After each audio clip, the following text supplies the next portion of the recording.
That's Gary Vee talking about the challenges of getting your act together and going on LinkedIn. Now, you may notice that if you're a big fan of LinkedIn, or a big fan of social media, and of course Gary Vee, the previous video I showed you and that one by Gary Vee were also slightly old because things have progressed since then. He's kind of evangelizing, I think it is, the need to go and create content, and he does anyway. He says between 60 and 100 pieces of content per day across social media platforms, and I'll do a day showing you how to do that. It's incredible. No, I don't do it that much. Why? A, I can't be bothered, and B, I can't be bothered. It's a lot of hard work, and it helps if you've got a team like Gary has. No, I do it all myself. No, you don't, Gary. Don't say he does. He doesn't. Nobody does it all themselves. Not even a robot does it all themselves. So let's get on to the basics, right? When you're looking at putting your charged profile together so people look at it, there are a number of things you've got to do, and I'll show you my own profile in a few moments' time to share with you how this is panning out. Make notes, by the way, otherwise you have to watch the whole thing again.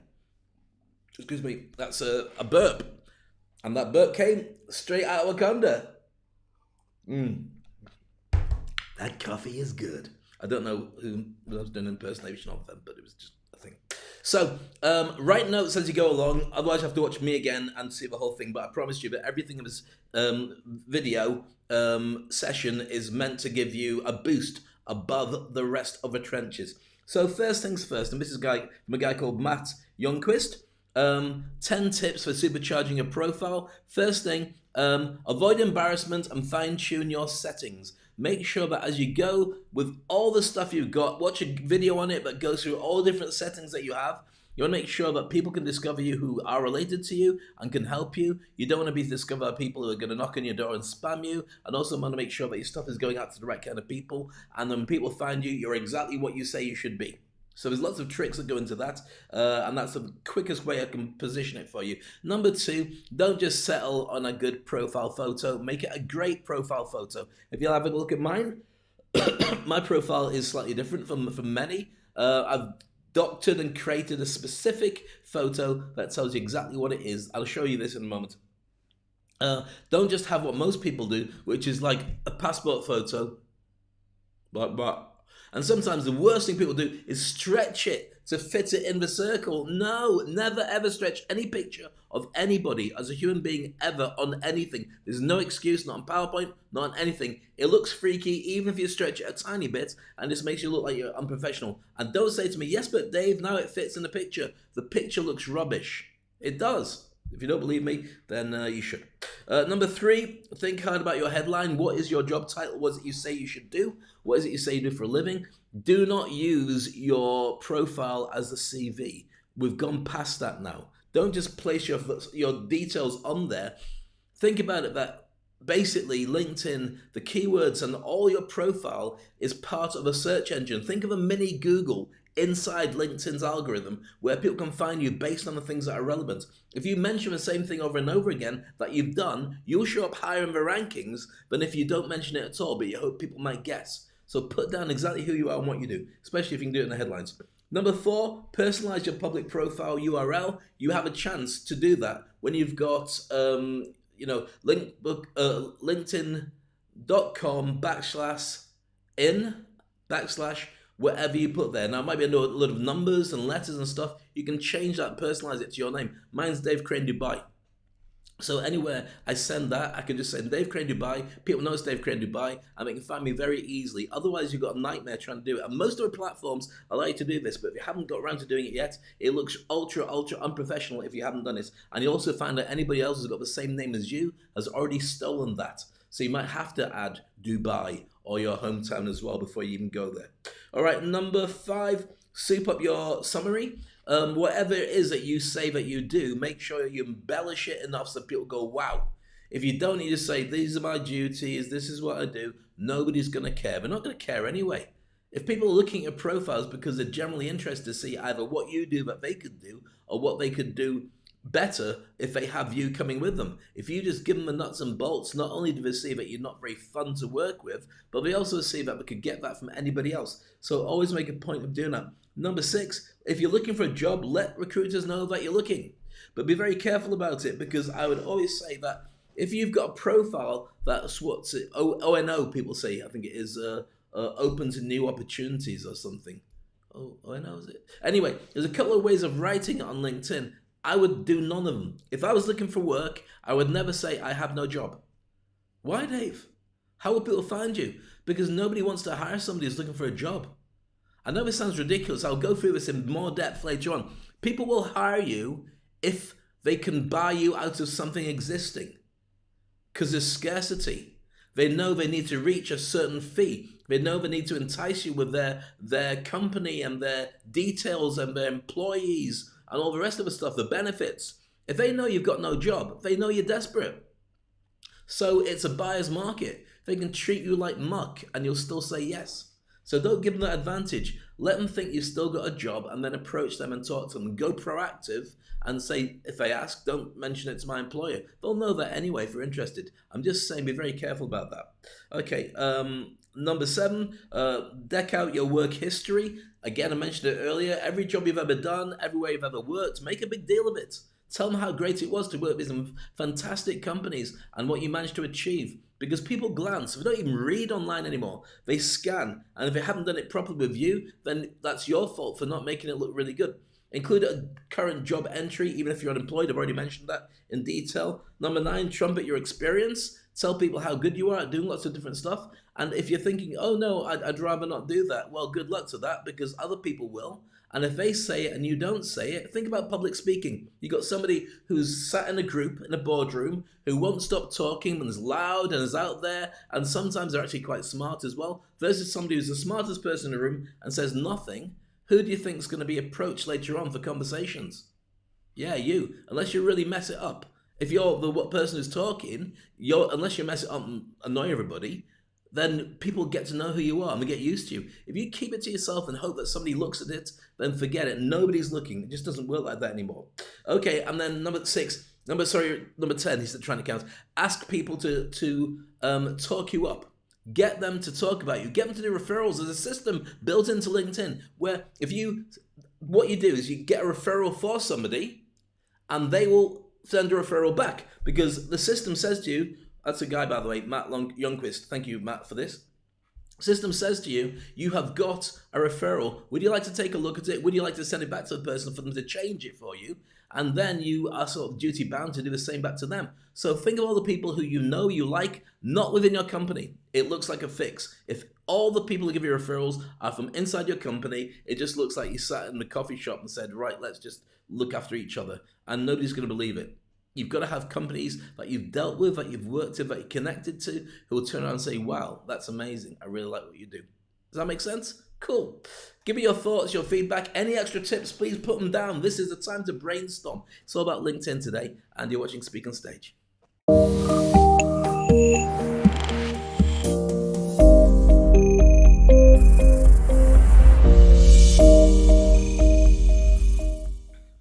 So there we are, we're talking about a lot of different things. Today I want to share with you now all about the 10 things you need to be able to consider that are most engaging topics on LinkedIn. And these are compiled from various searches I did of LinkedIn, various searches I did of Google, and also looking at the people that I connect to who are really top quality posters. These guys get massive comments, shares, likes, feedback. I mean, one of my friends, Anthony J. James, on LinkedIn is the second biggest name on LinkedIn Australia. He's got 1 million people connected to him.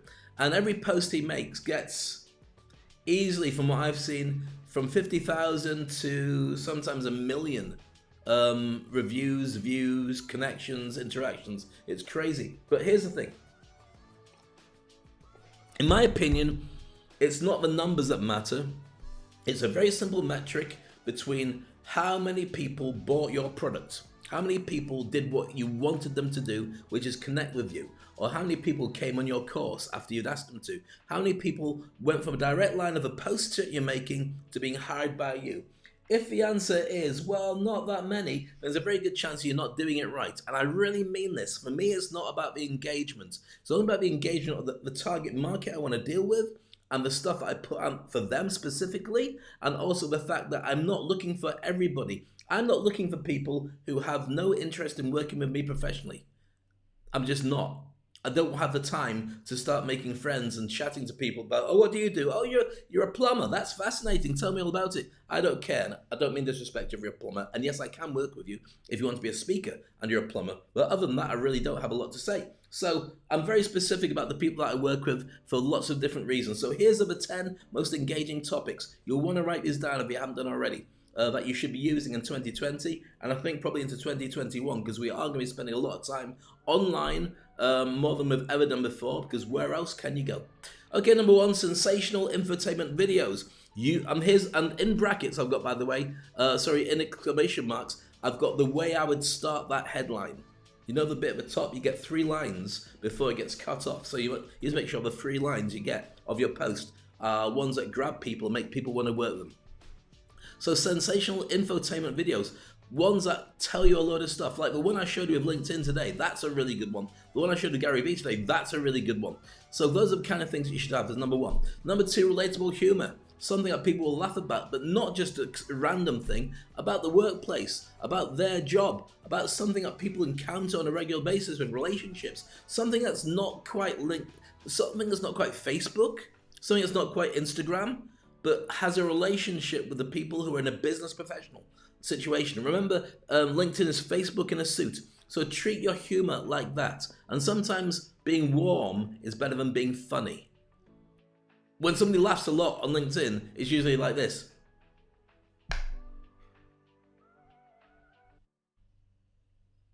That's a big laugh on LinkedIn. Not a huge laugh in anywhere else, but it's a very conservative place to hang. All right, number 3, this is. All right, relatable humor. This will make you smile is how you'd phrase it. And you can do other phrases, but this is how I'd do it. Number 3, heartwarming stories. Something that makes people feel good. Because remember, people are sitting there at work and they're going into LinkedIn to do some professional or some semi-professional looking around and sniffing and networking. So if you can share them a story that's kind of like you'd have over a cup of coffee, then it makes people think, oh yeah, I get that. That's really nice. Thank you so much. So that coffee shop conversation that you might not have had, or the water cooler conversation. Imagine going to work in a condo. That would be rather cool, wouldn't it? Then that's the kind of thing you should be putting out there. All right, number 4, challenging conventional wisdom is a great one. People have a certain way of doing things. Sometimes the counterintuitive way of doing it is a smarter way. So for instance, one of my dear friends, Phil Bedford, who's a brilliant networker. I don't know anybody that knows more than him about how to create networks of people, connect with people, persuade people, refer people. He's a genius. When we first started hanging around together, I suggested I was at Business Networking International, BNI, and I knew him anyway, but I was there and I suggested, why don't you call yourself something that's the opposite of what you do for a living?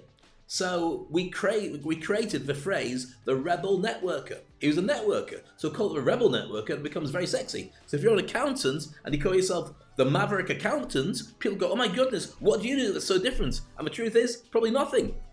But you sound like you're a rebel, or you sound like you're a maverick, or you sound like you're a renegade. That's another good one. And people go, oh, that's interesting. If you want a superhero title.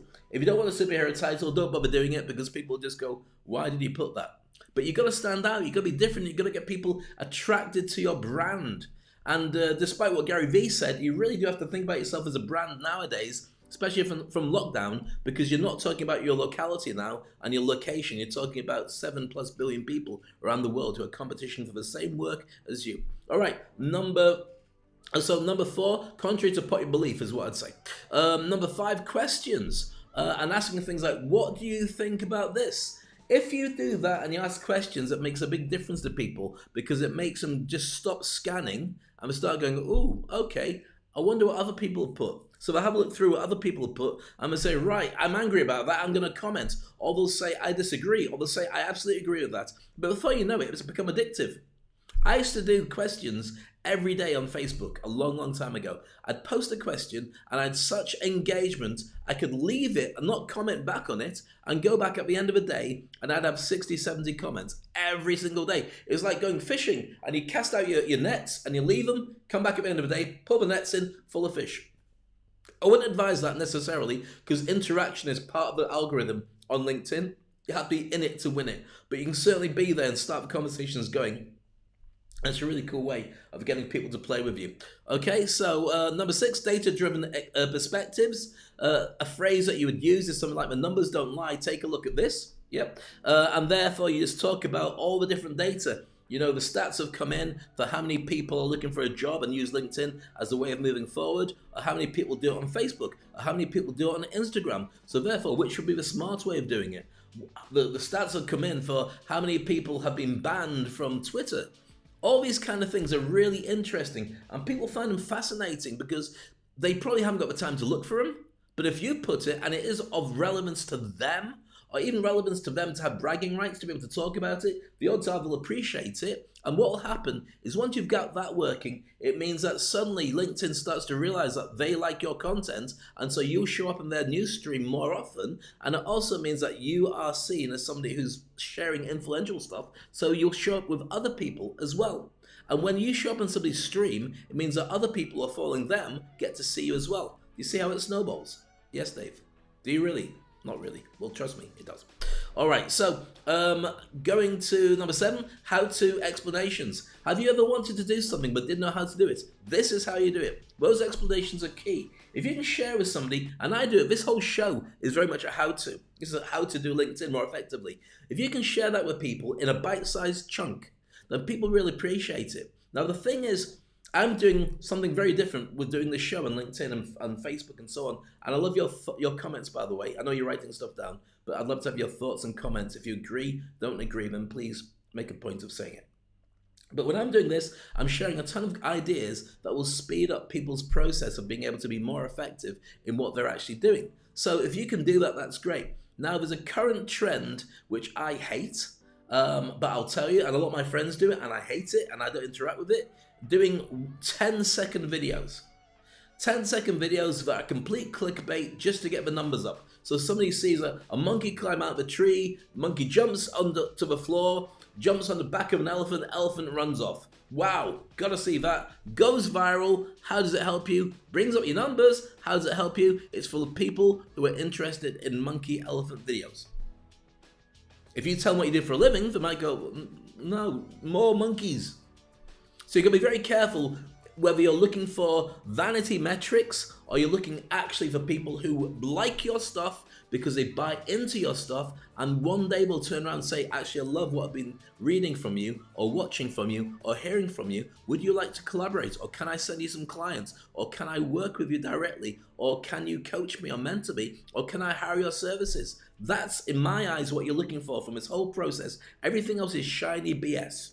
But I don't think that that means you shouldn't grow your numbers, which is why clickbait is useful. But bear in mind, if you're growing numbers of people that aren't of much use to you, then that's your choice. All right, I realize that we're short on time, so I'm going to get through as much as I can in the time that we have. All right, so how-to explanations, which is ever wanted to.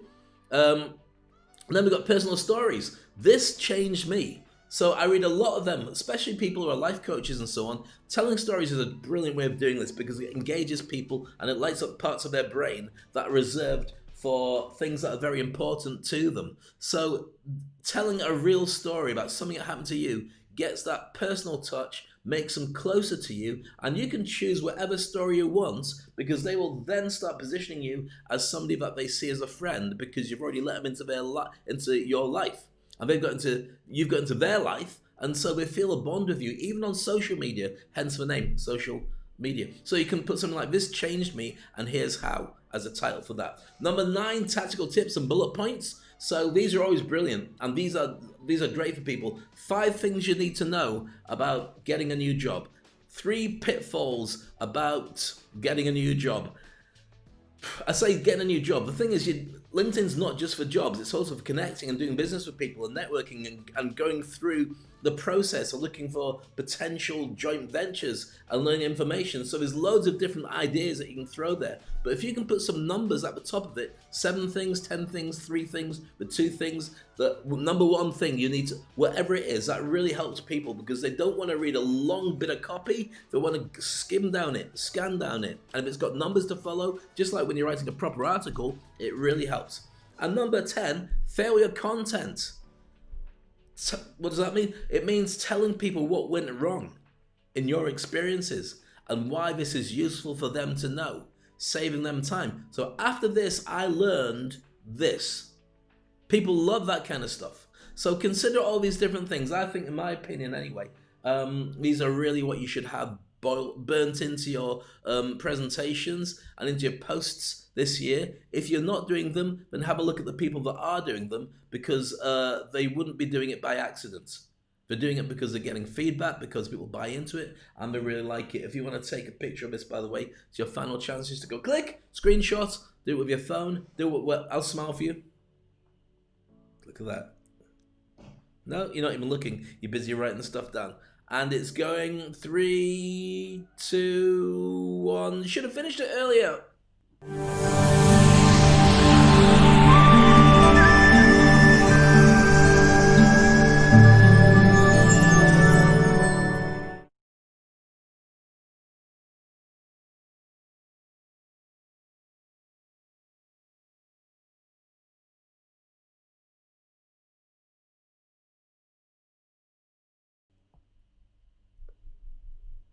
That. Can you see that? Hey. See, sometimes I delay you. It's just like when it's like your birthday or Christmas or Eid, and somebody says, I've got a present for you, but I'm not going to tell you what it is. So this is my profile. I'll show it to you very briefly. I don't want to spend too long on this session today, but I will show you more about it in future sessions. So here we have, if you can see the mouse there, is that showing up? That's showing you the headline area.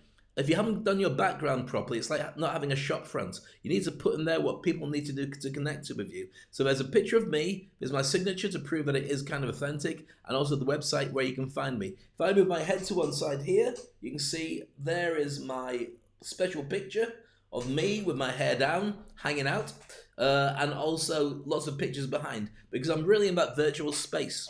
So you can see that from what I'm talking about. So if I move up here, past there, then you can see my title: United Nations Virtual Broadcaster and Speaker, Public Speaking Coach, Online Presentation Skills for Leaders, and Motivating Remote Teams in New Economy. Why have I got all those different things there? Because when somebody looks for speaker or virtual speaker, can you see how if you were just to take words out on their own, they all form things for the search engine? So somebody wants a virtual broadcaster, that's simple. Virtual speaker, that's there. Virtual leader, that's there. Virtual motivating remote teams, that's there. If you just go through the different bits that are here, can you see what I'm talking about? So that's quite important. We will do more on this actually in the future. I don't spend too long on it. I just want to give you a quick potted view of how I do my stuff. The About Me obviously has details of who I am and what I do, but I use a lot of pictures and articles. And people need to see that to see if you're the real deal. When people go through, and I don't know what the numbers are for everybody else, but I can show you there that how many people have viewed my profile just from doing the show. I think it's per month. Could be for a week, I don't know. So over 3,369 people have been checking that. And in my posts, I haven't posted anything for ages. There we go. And search appearances showing up in people's searches because of my words of virtual speaker and so on. So there's lots of activity and things that we can throw into there. We will spend more on this at some point. I'll go for a crash course of how I do it so you can hopefully improve it. But at every single title I've got there, whether it's working with United Nations, as you can see there, and it's also, I've got one here which should say, let me just go a little less fast because there's a delay for me. I'm trying to get it just about right above my head. There you go. United Nations Virtual Broadcaster, Speaker and Mentor. Each of these different posts that I've got pictures to support or videos to support exactly what I say I do. So therefore, they're not just reading it and going, oh, okay. They can read it and click on videos and watch it for every single job. And another sneaky trick I can share with you, which is one that will really excite you, I hope, is that you can actually turn around and have several jobs going at the same time. Why would you want to do that, Dave? Well, very simply, because if you can do that and you can share that you're doing lots of different things, then it means that you will have more times to show up in search engines. You can have you can get a side hustle in there. You could start a project that doesn't happen full time, but it happens every quarterly, or you could do an event every year. So you have a coordinator of that event. Have them all running at the same time. What it also gives you is the ability to show up as an anniversary of when you started it. And just like your birthday, you can have about 4 or 5 different times that people see your name popping up just as a reminder and congratulate you on your particular bit of business or something that you were doing. Interesting, isn't it? Next up, we're looking at Industry Icon Program. That's cool.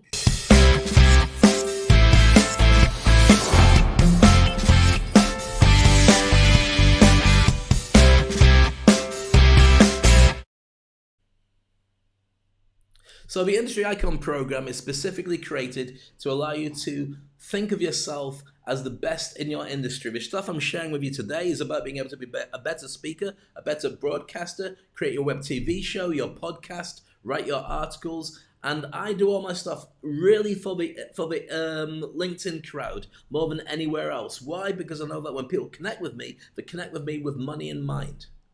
If they want to work with me, they know they're going to do something professionally, whereas on the other platforms, that's not the same thing. Now, depending what your particular business is, you might have a business where you're thinking, well, nobody's going to be interested in that. Why would I want to be an industry icon? Because there's so much competition. Right now on LinkedIn, everybody's searching for people doing your job. So why is it that you're not showing up as often as you want to?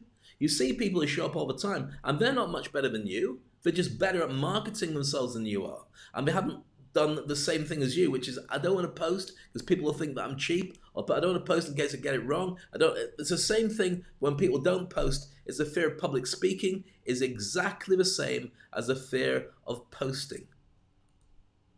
I'll just say that again. A fear of public speaking is the same as a fear of posting. People don't like to speak in public because they're worried that others will judge them and say, I'm going to look stupid and nobody's going to want to work with me and I'll fall flat on my face. But you can't do that anymore. If you are invisible, people aren't going to notice you and they aren't going to want to do any business with you. So I always urge you, just jump and grow wings on the way down. In fact, we'll probably do a whole show on that sometime. Just go out, do it, and get feedback, and you'll learn very quickly whether it's working or not.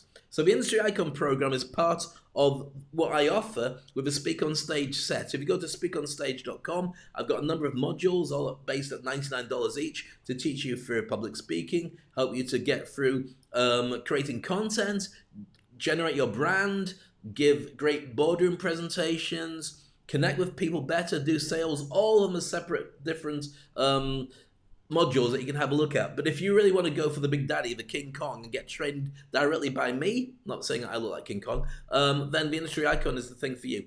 If you're interested in that and you want to be a speaker, or you want to be a brand, or you want to get people to know how to get your podcast up and running, all different things to do with your media, then the Industry Icon Program is available through SpeakOnstage.com. Go to the homepage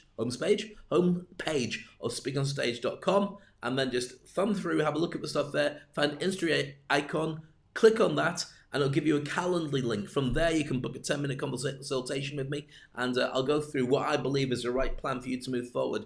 If you want to move forward, it might be the case that we just say, you know what, that's not right for you yet. You've got a number of different things to do before you get to that stage. And my job, as always, is to make you more successful and make you money. My aim is not to go, ha ha ha, got another one, because that doesn't interest me at all. Every single person I work with, I want to be able to raise them from wherever they are to a much higher level. Otherwise, I don't get my values to work for me, which is to leave everybody feeling better than they did before I met them, which is why I do a show every day to help you to improve who you are, where you are, and get more out of life.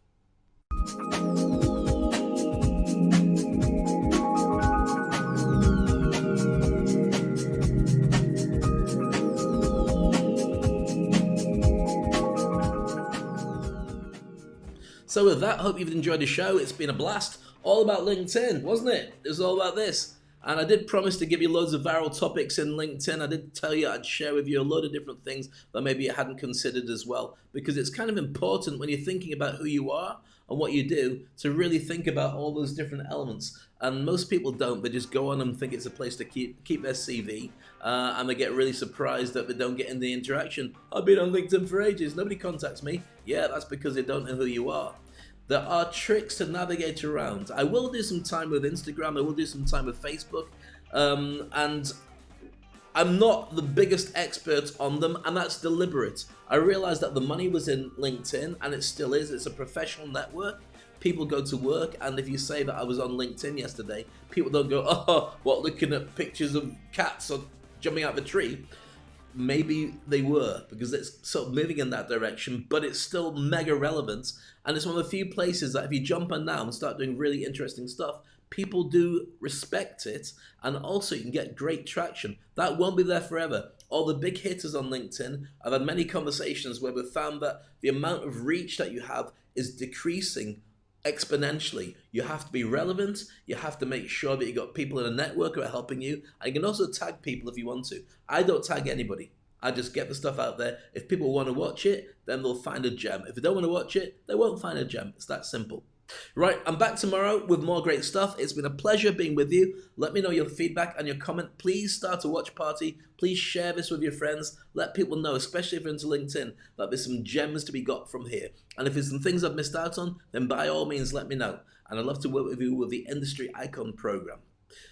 Before I go, I'm going to leave you with this video.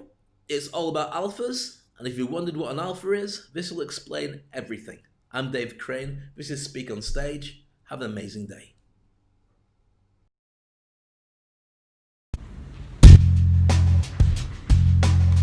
Let me talk to you about alphas. Alphas are the way that things are going to be in the future. If you're not an alpha, then you're not anybody in a world where people need to see your brand. So what's an alpha? Every single industry, every single walk of life, every single part of the animal kingdom knows that the alphas are the leaders that make things happen.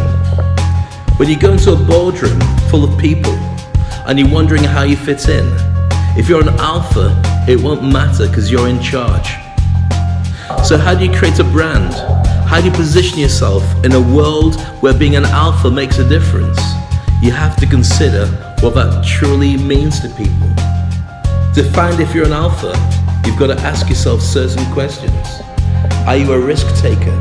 Are you a heavy hitter? Are you a mover and a shaker? Are you a thought leader? Are you somebody that people gravitate towards because you're a manager? Are you scared of the consequences of getting it wrong? Do you embrace the ways that you can make it right? Do you move on and position yourself regardless of what's happened before? If you have, you are an alpha. If you're not, you are a follower. The difference in a war is you become the cannon fodder. So let's put it in perspective. How do you put it together?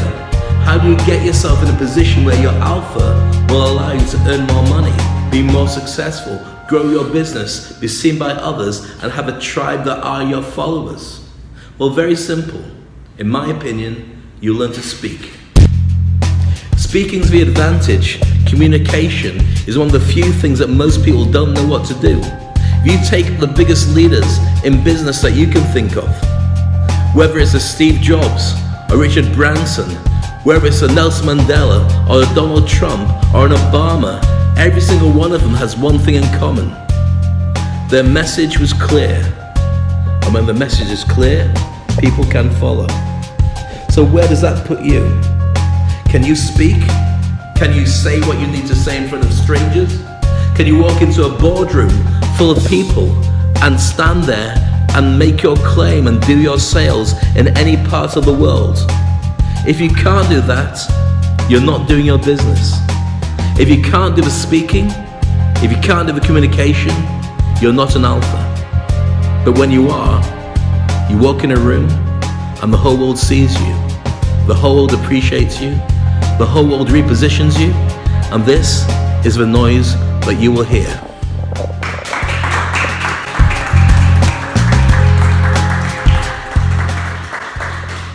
Learn to speak, and you become an alpha too.